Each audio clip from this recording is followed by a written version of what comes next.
Este video se utiliza como evidencia del desarrollo de la actividad 1, instalación de un conjunto de servicios de servidores en Linux para la asignatura de Administración y Gestión de Servidores Web de la Fundación Universitaria UNIR.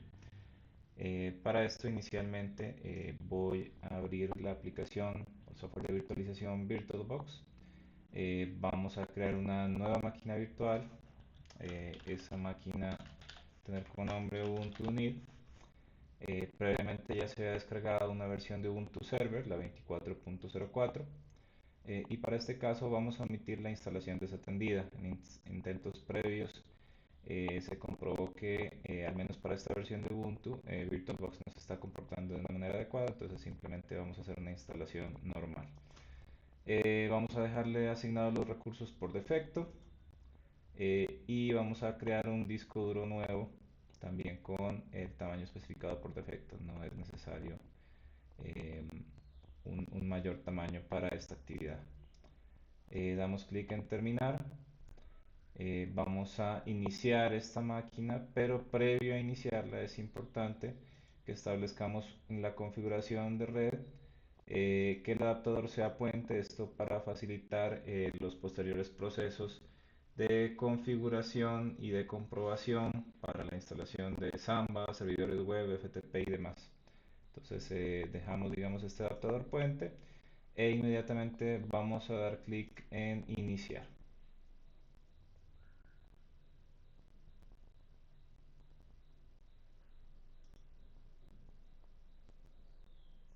Okay, aquí seleccionamos instalar Ubuntu Server.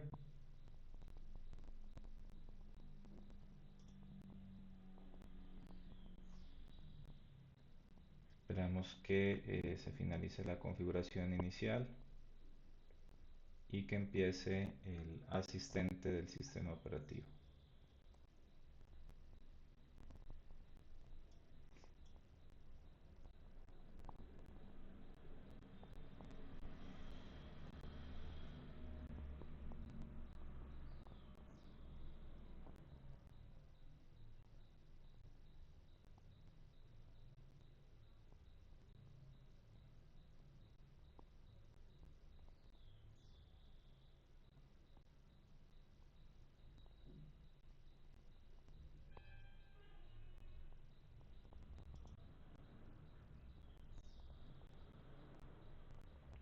Entonces en primera instancia vamos a seleccionar como idioma español, darle hecho. Posteriormente vamos a decirle que vamos a instalar una versión mínima de Ubuntu Server.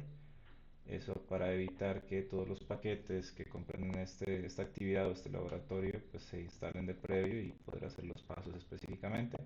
Vamos a darle hecho, dejamos la configuración de red por defecto según el adaptador que se sugiere en el asistente de instalación. No vamos a utilizar proxy alguno. En este punto esperamos que Ubuntu identifique si la dirección de mirror para la instalación de paquetes está funcionando correctamente. Esto puede tardar un momento. En este punto no podemos avanzar debido a que si en medio de la verificación intentamos seguir, pues él nos va a advertir que debemos esperar. Bueno, aquí ya finalizó. Seleccionamos hecho. Vamos a utilizar un disco completo que fue el que creamos previamente desde VirtualBox. Y bueno, aquí simplemente es un resumen de toda la configuración que se va a realizar. Confirmamos y aquí confirmamos que queremos finalizar con el proceso de instalación y que obviamente todo el disco que sea seleccionado va a ser formateado. Entonces damos a continuar. Aquí voy a colocar mi nombre, Miguel López. Vamos a colocar Ubuntu Unir como el nombre de servidor. Colocarle M. López como usuario y una contraseña de fácil recordación, al menos para este laboratorio. Ok, damos clic en hecho. No vamos a instalar Ubuntu Pro. No vamos a instalar tampoco SSH de inicio. Y tampoco vamos a instalar ningún otro paquete adicional. Entonces aquí digamos dejamos que la instalación se ejecute. De momento vamos a pausar el video hasta que esto se realice. En este momento la actualización y la instalación acaban de finalizar, entonces vamos a reiniciar la máquina virtual.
Entonces, una vez que se inicia la máquina, vamos a loguearnos y vamos a efectuar un proceso muy importante que es la actualización de repositorios con el fin de obtener los paquetes más actualizados y estables a día de hoy. Y por otro lado vamos a efectuar un upgrade para actualizar los paquetes que vienen preinstalados en el sistema operativo de momento.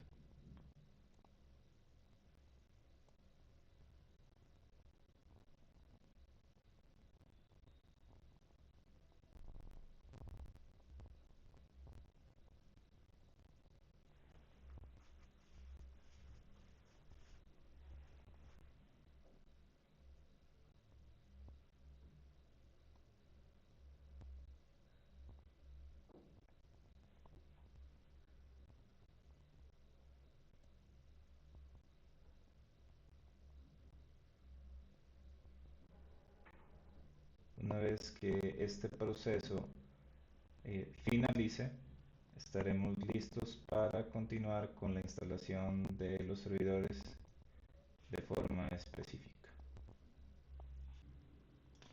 En primera instancia, se va a empezar con la instalación del servidor SSH.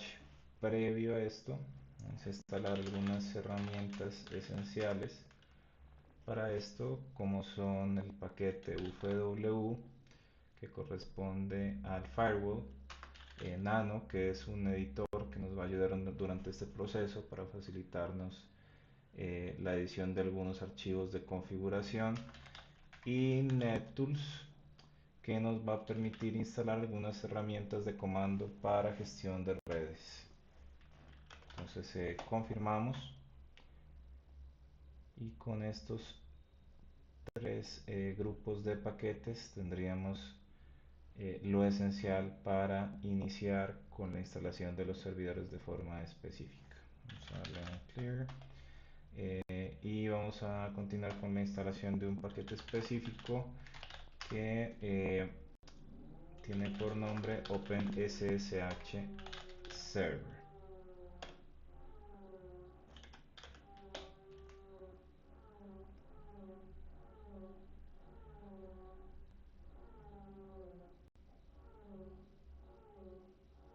Entonces, una vez que este paquete sea instalado, vamos a proceder a verificar el estado del servicio. Para esto, vamos a utilizar el comando systemctl status, y en este caso el servicio tiene por nombre SSH.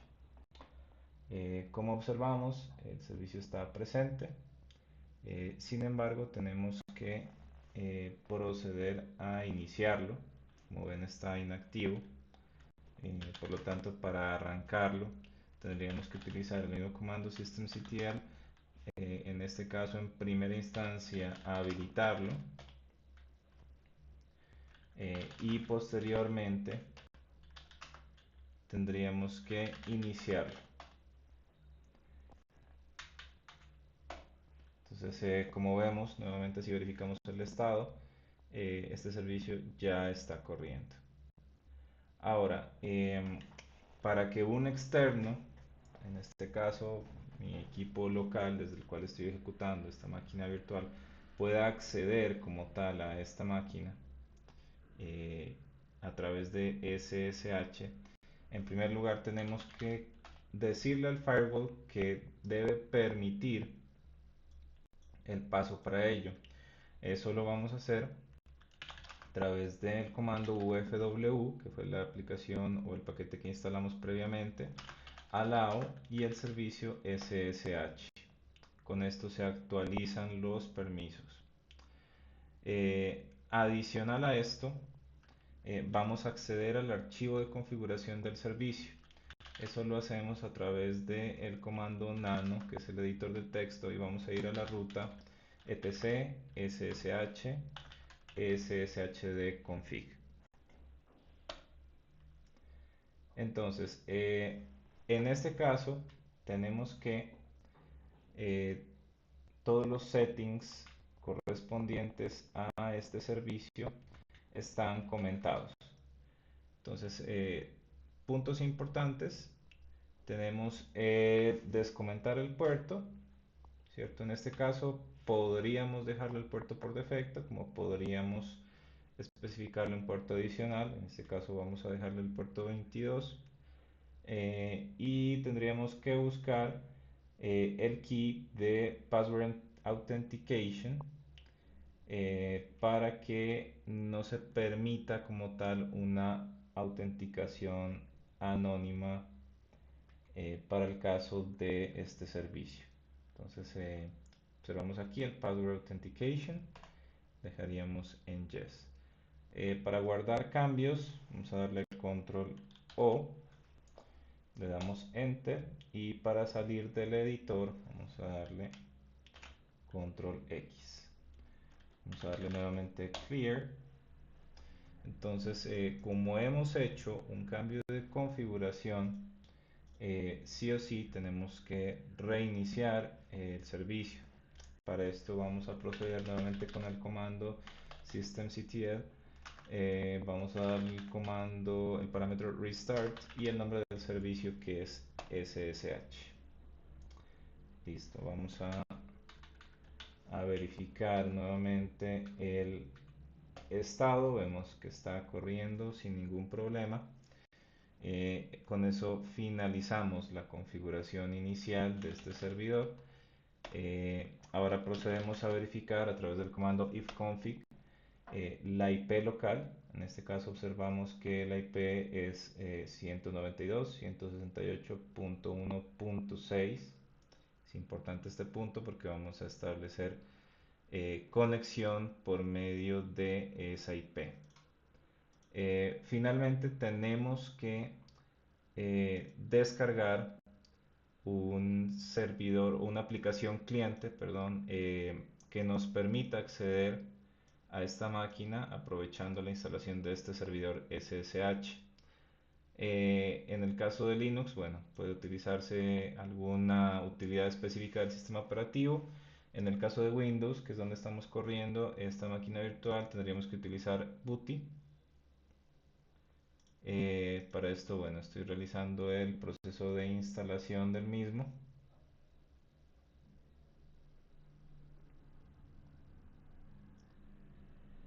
Y una vez que instalemos este cliente, vamos a proceder a ejecutarlo. Bueno, este tiene una interfaz muy básica, ¿cierto? Y bueno, aquí nos indica de manera sencilla cuál es la información requerida. En este caso, el hostname o dirección IP corresponde a la IP de la red, 192.168.1.6. El puerto lo hemos conservado como el 22. La conexión va a ser de tipo SSH. Vamos a intentar abrir la conexión. Aquí nos dice que si encontró un servidor, vamos a aceptar. Y bueno, aquí digamos podemos establecer la conexión remota. Actualmente podría conectarme como M. López e iniciar a utilizar este equipo de forma remota. Con eso se finaliza la primera parte, que es la instalación de un servidor SSH. En segunda instancia, vamos a proceder con la instalación de un servidor web. En este caso va a ser un servidor Apache. Para esto la instalación es relativamente simple. Vamos a instalar a través de apt-get el paquete Apache 2. Simplemente confirmamos. El servidor Apache tiene unas páginas web por defecto. Entonces, posterior a esta instalación, lo que deberíamos observar es a través de un browser si podemos acceder a través de la misma IP a algún tipo de página que esté configurada por defecto. Aquí vemos que ya finalizó la instalación. Vamos a proceder en un navegador. Vamos a 192.168.1.6 y observamos que nos muestra la página por defecto de Apache. Como dice, digamos, en este punto, pues tendríamos diferentes opciones de configuración, así como la posibilidad de realizar un despliegue de una página en específico. Con esto finalizamos la instalación de un servidor web simple. Bueno, como tercer punto vamos a proceder con la instalación de un servidor Samba, esto para facilitar el hecho de compartir archivos entre sistemas o entre máquinas en una misma red. Para esto vamos a instalar Samba. Entonces procedemos con sudo apt-get install Samba, confirmamos, esperamos a que se realice la descarga así como la instalación de los paquetes requeridos.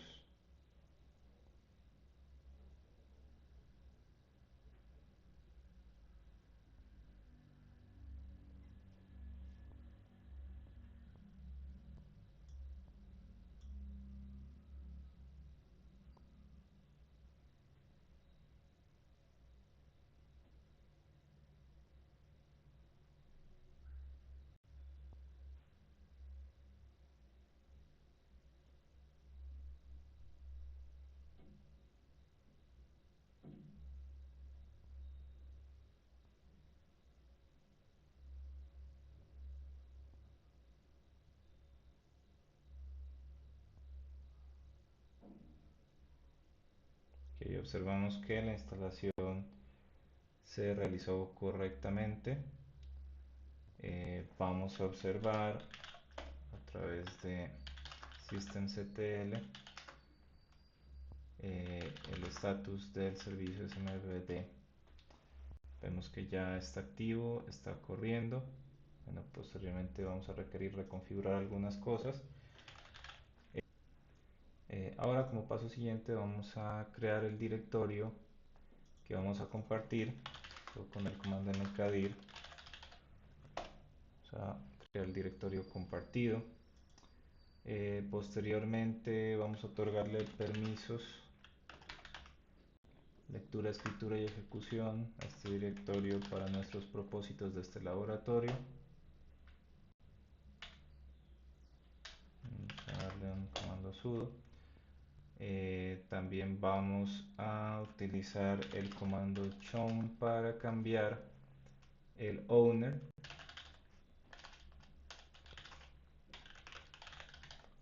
Y a su vez también vamos a cambiar el grupo con el comando chgrp.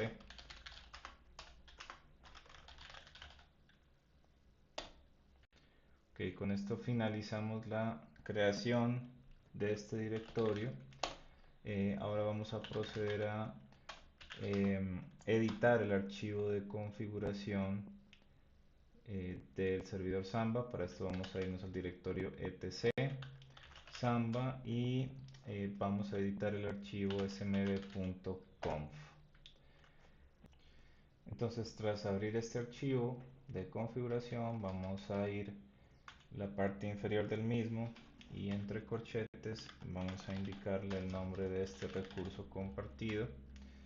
Vamos a indicarle el path, que en este caso es la carpeta compartida en el directorio raíz. Vamos a indicarle que tenemos la opción de escribir en esta carpeta y que un invitado puede acceder a la misma. Con esto vamos a guardar, vamos a salir y posteriormente vamos a reiniciar el servicio SMPD. Okay, tras esto nos quedaría verificar si tenemos acceso a ese recurso de red. Para esto vamos a la opción de ejecutar en Windows. Vamos a intentar ingresar a la IP en red. Tras esto observamos que aquí tenemos el recurso compartido y que podemos acceder sin problemas. Aquí vamos a intentar crear un archivo de texto que se llame prueba. Vamos a navegar sobre el recurso compartido en nuestra consola y vemos y observamos que aquí está el archivo que estamos manipulando desde la máquina de Windows. Con esto damos por finalizada la configuración de nuestro servidor Samba. Como siguiente paso vamos a proceder con la instalación de los paquetes necesarios para montar un servidor FTP. Entonces procedemos con el comando apt-get install dsftpd. Confirmamos, esperamos la instalación. Paso siguiente, vamos a irnos al archivo de configuración o a editar el archivo de configuración. Este archivo se encuentra en la ruta etc dsftpd.com. Punto importante, vamos a centrarnos sobre ciertos settings de configuración que deberían o no deberían estar habilitados. Entonces, por ejemplo, Anonymous Enable lo vamos a dejar como no. No vamos a permitir que una persona pueda ingresar anónimamente o establecer una conexión anónimamente. Vamos a buscar el Local Enable en Yes, que esto permitirá que un usuario con una cuenta local pueda acceder al servidor FTP siempre y cuando lo habilitemos para ello. Vamos a dejar el Write Enable en Yes, esto para permitir a los usuarios realizar acciones de escritura. Vamos a darle control W y vamos a buscar un setting chroot local user, esto con el fin de restringir a los usuarios a que únicamente puedan usar sus directorios personales. Es decir, si yo creo un usuario X, al establecer conexión, ese usuario solamente podría acceder al directorio personal en su home que esté establecido para las conexiones FTP. Vamos a buscar ahora con control W el setting local umask. Vamos a habilitarlo, es la máscara para establecer los permisos por default para archivos creados por usuarios locales. Okay, vamos a buscar ahora el setting user subtoken. Este setting vemos que no se encuentra aquí, entonces vamos a establecerlo en la parte inferior del archivo. Es user subtoken igual a user. Con esto lo que le estamos diciendo es que vamos a permitir utilizar un token de usuario como parámetro o en otros parámetros de configuración. Vamos a buscar también en este archivo el setting local root. Tampoco vemos que se encuentra ahí. Vamos a ingresarlo aquí. Con el local root lo que le decimos es cuál es el directorio raíz cuando un usuario específico realice el login sobre el servidor. Entonces vamos a colocarle /home, el token de usuario y /ftp. Esto va a implicar que los usuarios que tengan acceso al FTP deberían tener en el directorio home de su usuario una subcarpeta con este nombre. Vamos a buscar otro setting que es el puerto para conexiones pasivas. Parece que no está tampoco, entonces lo vamos a ingresar. Pass minport sería el puerto 40.000 y pass maxport sería el puerto 50.000. Finalmente vamos a buscar el setting user list enable.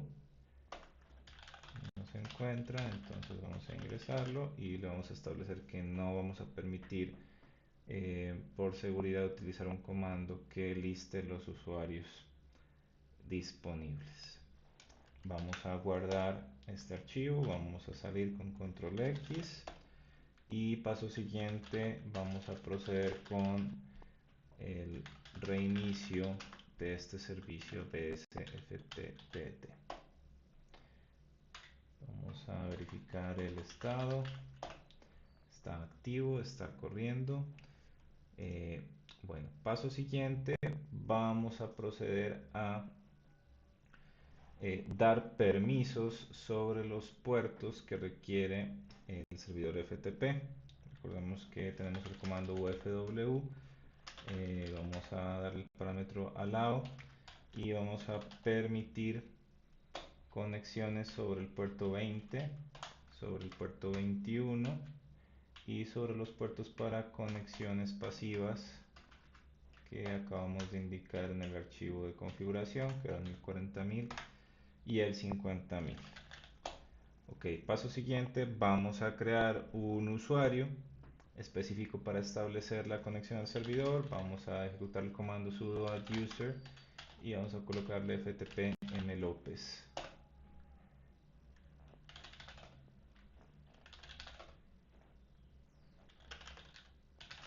Vamos a indicarle la información que nos solicita. Vemos que ya este usuario fue agregado y posterior a esto, y según las indicaciones que acabamos de dar en el archivo de configuración, vamos a crear la carpeta /home /ftp mlopez /ftp. Procedemos a dar permisos.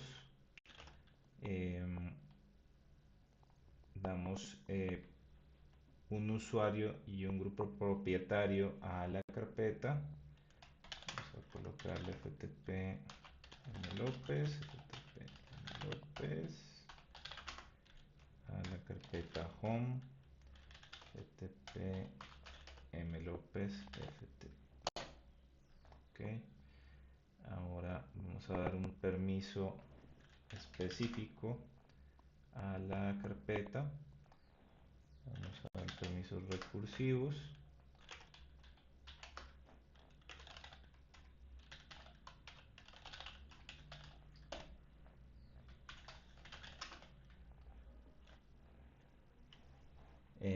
Posterior a esto es importante que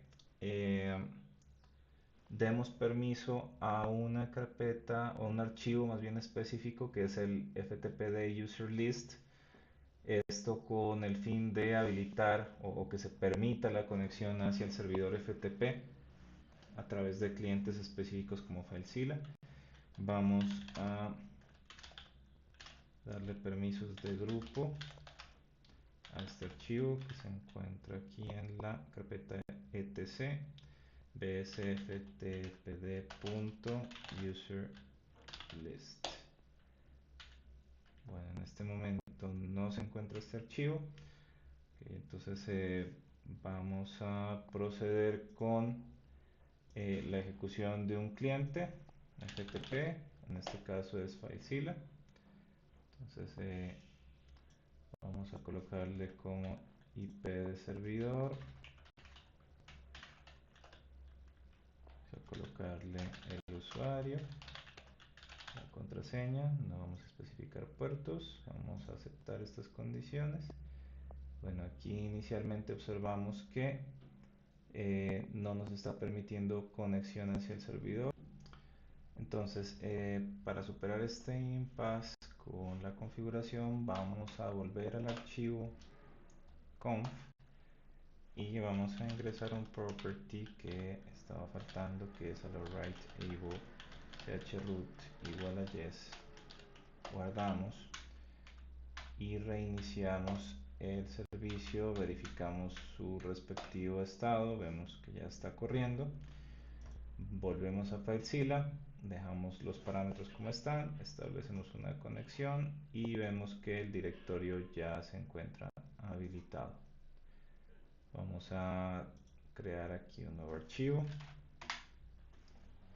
vamos a desconectarnos y a volvernos a conectar y vemos que aquí se encuentra el archivo. Con eso finalizamos la configuración del servidor FTP. Como siguiente paso vamos a proceder a realizar la instalación de un servidor DNS. Para esto inicialmente vamos a tener en cuenta una serie de paquetes. En este caso será la instalación de Vim9, también de sus utilitarios, Vim9 Utils y DNS Utils. Adicionalmente, para verificar la respuesta del dominio una vez se realiza la operación de configuración, vamos a instalar el iputils ping para efectuar un ping al dominio. Vamos a confirmar los paquetes.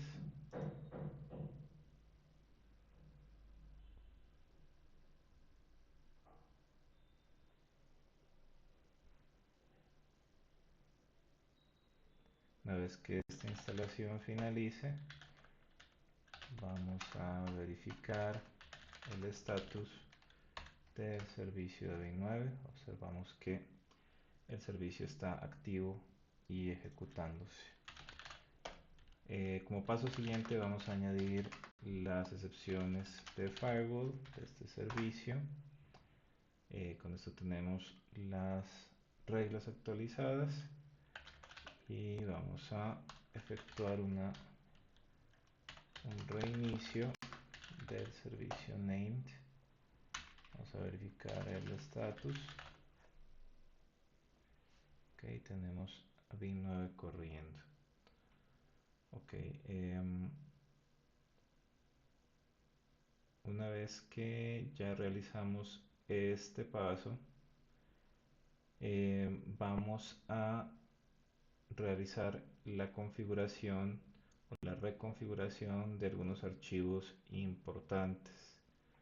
En primer lugar, vamos a descomentar algunas líneas del archivo etc bint name.conf.options. En este caso vamos a habilitar los forwarders. Por esto vamos a descomentar estas líneas. Vamos a guardar y vamos a cerrar este archivo. Posteriormente vamos a realizar la configuración de resolución de un dominio específico que al final es el propósito de esta actividad. Para esto vamos a efectuar la modificación del archivo etc bint named.conf.local. Entonces en este punto vamos a definir tanto la zona de resolución directa como la inversa. Es decir que debe haber un igual funcionamiento de resolución de dominio para una IP como desde el mismo nombre del dominio. Entonces, cumpliendo con esto, vamos a basarnos en el propósito de la actividad en la cual se nos solicita usar como dominio server-unir-nombre.int. Entonces vamos a conservar esto como parte de la solución. Entonces vamos a ingresar en primer lugar la zona de resolución directa, es decir, zone, y vamos a colocarle server unir-miguel.int. A continuación vamos a abrir lo que son unas llaves, aquí punto y coma. Vamos a colocarle type master en la primera línea, y en la segunda línea vamos a colocarle el archivo en el cual irá la configuración específica de esta zona. Sería en /etc bind /db punto, y en este caso sería el nombre del dominio, el server unir-miguel.int. Esto por un lado. Y ahora para la zona de resolución inversa vamos a colocarle la IP inversa, o la subred, más bien la IP de la subred inversa. En este caso recordemos que estamos trabajando con una máquina con IP local 192.168.1.6.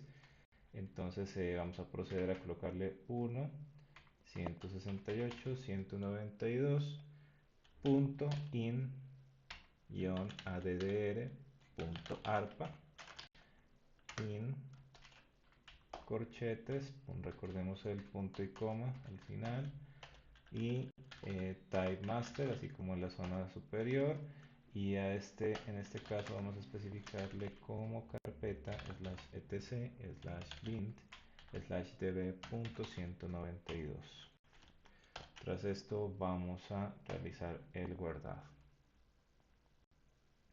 Okay, con esta operación finalizada, nos queda crear los ficheros que estamos definiendo en las zonas.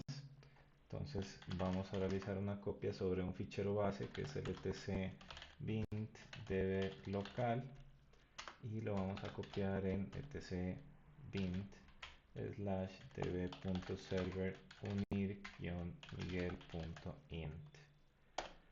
Ese por un lado. Ahora vamos a editar ese archivo.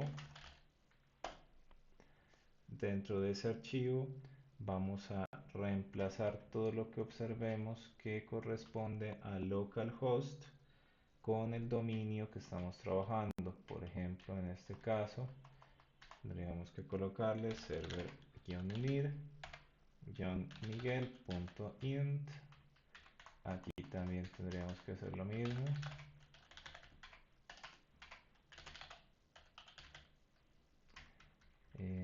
Aquí también.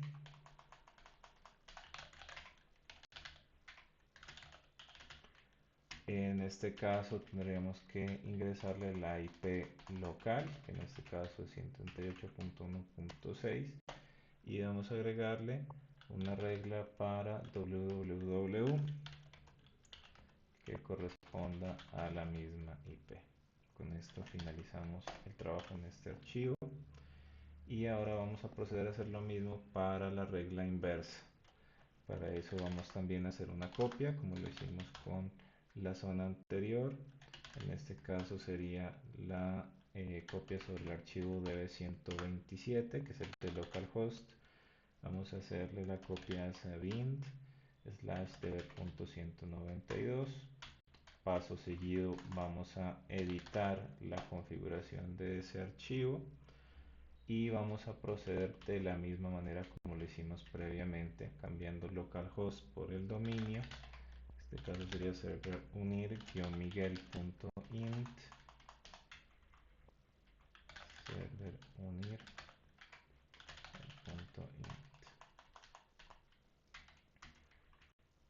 y procedemos de la misma manera en la parte inferior.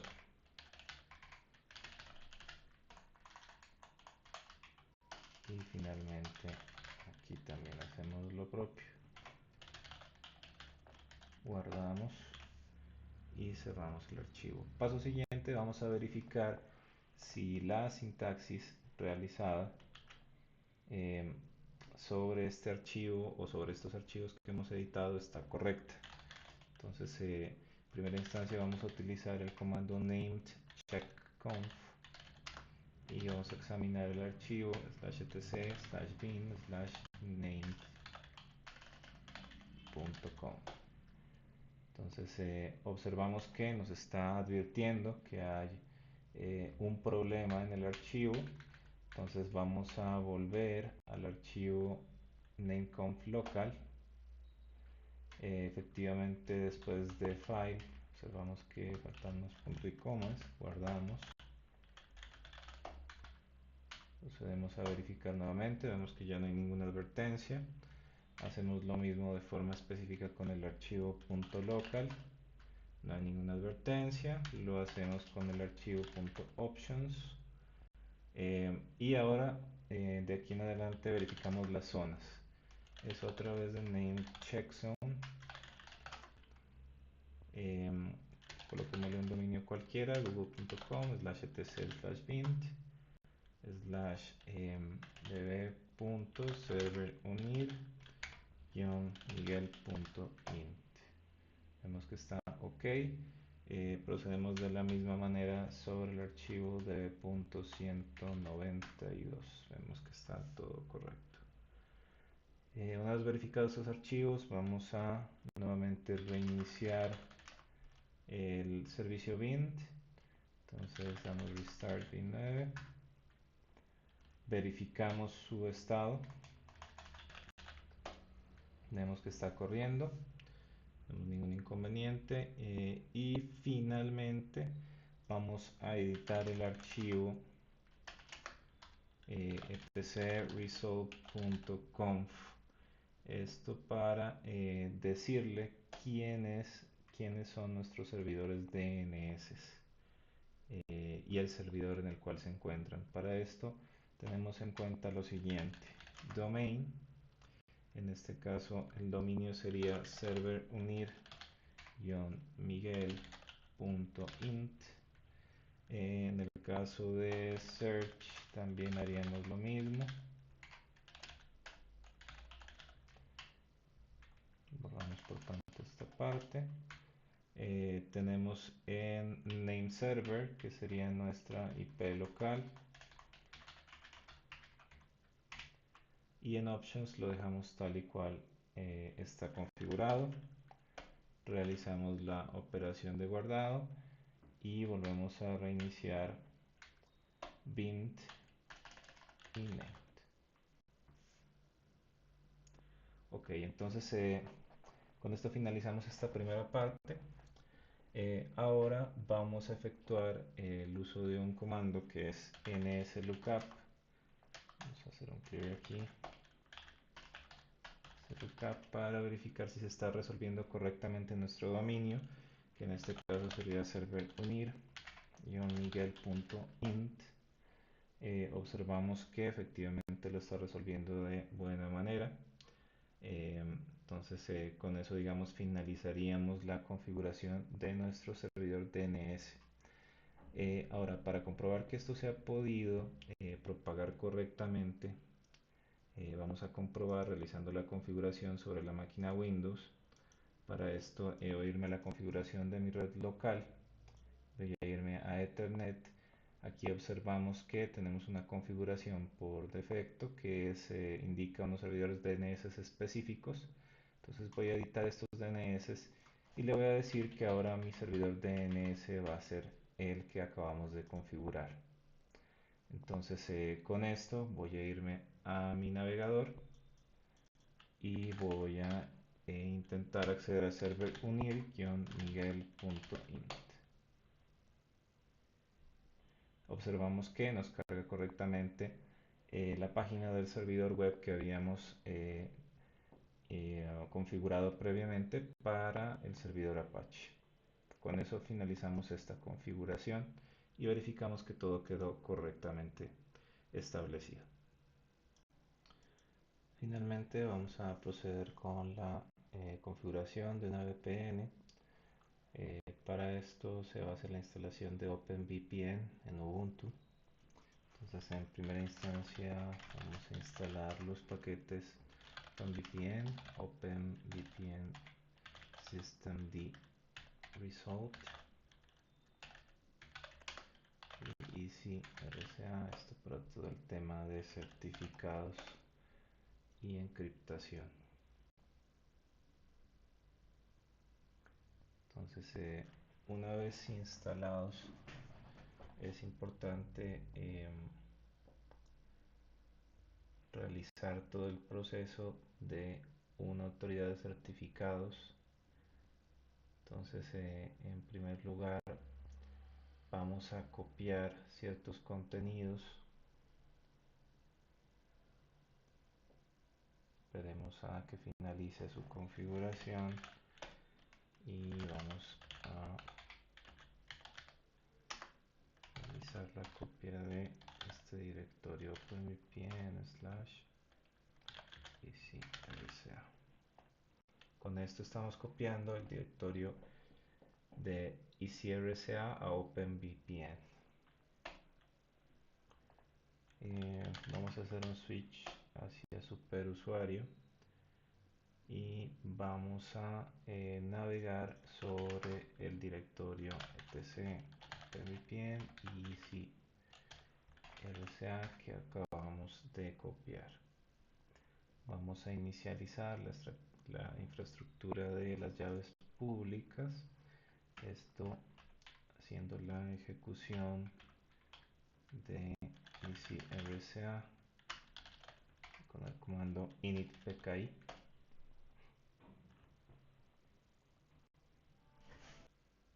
En medio del proceso vamos a ahora ejecutar el comando para construir el Certificate Authority. Entonces en este punto nos va a solicitar que le indiquemos un passphrase. Esto no nos está permitiendo crear un nombre por defecto, así que bueno, vamos a ponerle algo de fácil recordación en ambos casos. Y en este caso vamos a dejarle algo por defecto. Ok, ahora vamos a proceder a generar un par de llaves y un certificado, una solicitud de certificado para el servidor.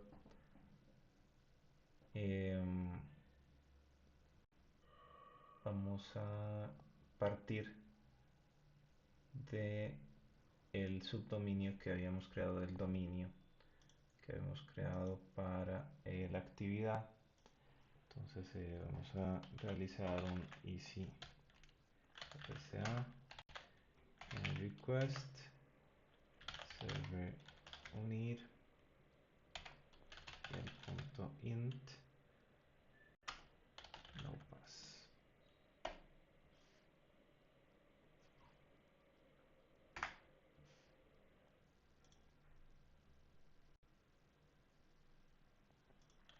Vamos a ejecutar, vamos a proseguir con la ejecución de comandos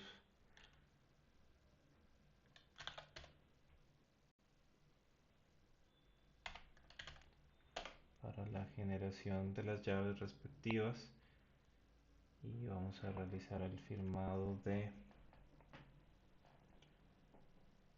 la solicitud del certificado para generar uno. Esto lo hacemos nuevamente con EasyRCA sign request server unir el punto.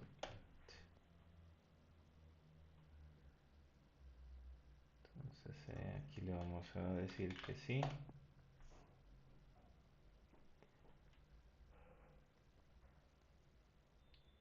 Y aquí le vamos a indicar el passphrase que le hemos indicado en la parte de configuración previa.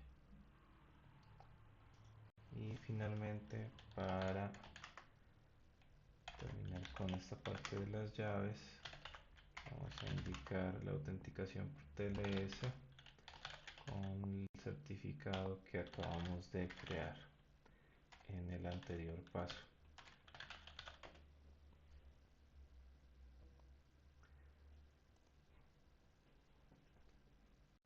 Ahora vamos a crear un certificado para un usuario específico. Esto continuamos con el DC RSA, un certificado para un usuario.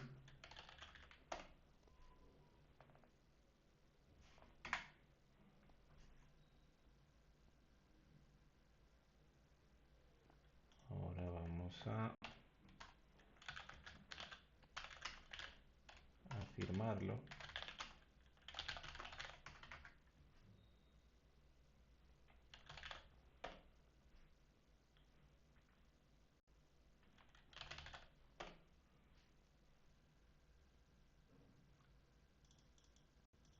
Y bueno, con esto acabamos de generar el certificado para el user 01. Este user 01 es importante, sería el que utilizaríamos para podernos conectar como clientes. Al parecer la instalación mínima de Ubuntu da algunos inconvenientes con los archivos de ejemplo de OpenVPN. Entonces hubo la necesidad de descargarlos del repositorio oficial de GitHub y transmitirlos de forma manual a la instalación de Ubuntu a través de la carpeta compartida de Samba. Entonces, retomando un poco la instalación del tema de la VPN, vamos a copiar el archivo server.conf desde los sample config files hacia la carpeta de configuración definitiva de OpenVPN. Vamos a dirigirnos para editar este OpenVPN server.conf y en primera instancia al inicio del archivo se puede encontrar lo que es eh, un bloque que nos indica proto UDP, que esto digamos lo que nos permite es habilitar el puerto UDP en el servidor o en la dirección IP pública del servidor. Vamos a agregar aquí un proto UDP6. Esto en realidad de momento no sería necesario, que no vamos a utilizar o vamos a dar soporte para IPv6, pero bueno, es importante tener en cuenta en caso de requerirlo. Vamos a buscar unas líneas. Estas tres líneas son bastante importantes. Estas lo que hacen es indicarnos dónde se encuentran los certificados que vamos a utilizar, así como las llaves privadas. Entonces en este punto vamos a utilizar las rutas de los certificados, tanto del servidor como el Certificate Authority y la llave privada que creamos en los primeros pasos. Entonces en este caso sería /etc openvpn ecrca /pki /chcrt. El certificado del servidor estaría también en esta ruta. También easy rsa /pki /issue en este caso sería openvpn en este caso sería server unir el punto int crt y aquí también especificaríamos lo mismo, ¿cierto? Si rsa KI private server unir el punto int punto key. Vamos a buscar también la configuración del archivo .pem que está aquí en la parte inferior y vamos a realizar también el cambio de rutas por OpenVPN easy rsa pki y en este caso el archivo que se llamaría dh.pem.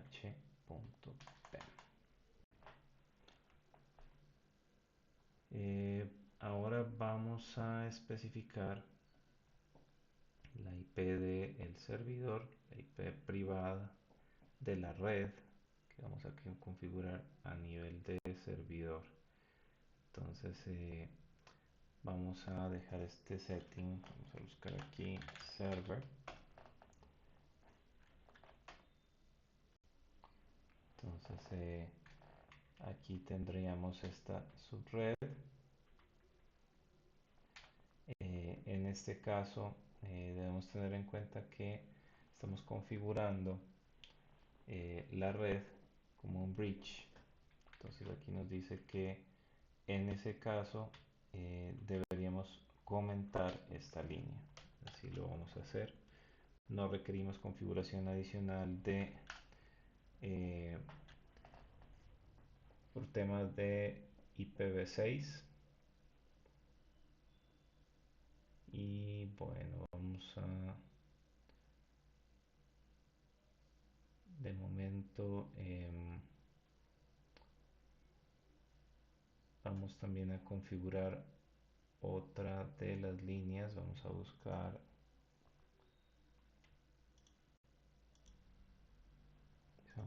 línea client to client.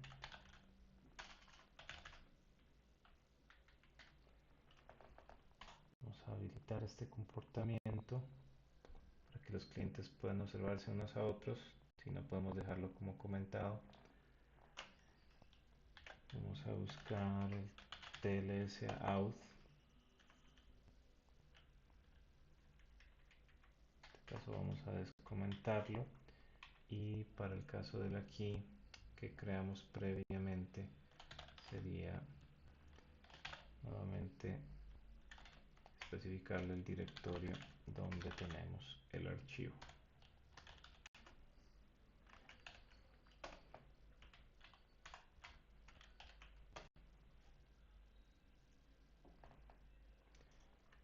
Cerramos esto. Ok, previo a continuar es muy importante tener en cuenta eh, la configuración de la opción server, donde le especificaremos el rango de las IPs así como la máscara de subred correspondiente a estas IPs. Es importante descomentar esta línea, al contrario vamos a tener errores durante la operación de enable y eventualmente durante el inicio del servicio estamos configurando para la VPN. Entonces una vez solventado esto, vamos a cerrar este archivo y vamos a ejecutar el comando systemctl enable now openvpn arroba el archivo server que colocamos en la carpeta respectiva. Entonces no vemos ningún inconveniente de momento. Vamos a verificar el estatus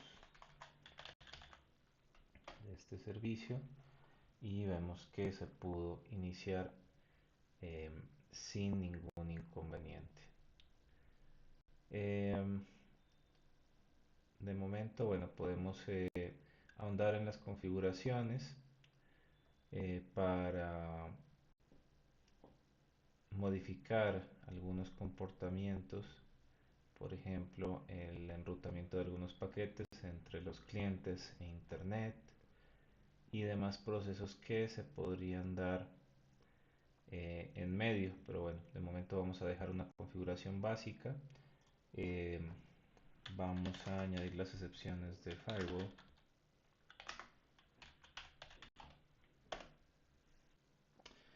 Tras realizar la instalación del servidor, se creó una nueva máquina virtual en la cual configuramos el cliente de OpenVPN. Para esto se copiaron algunos archivos que corresponden a certificados, a Certificate Authority y el certificado del cliente y demás.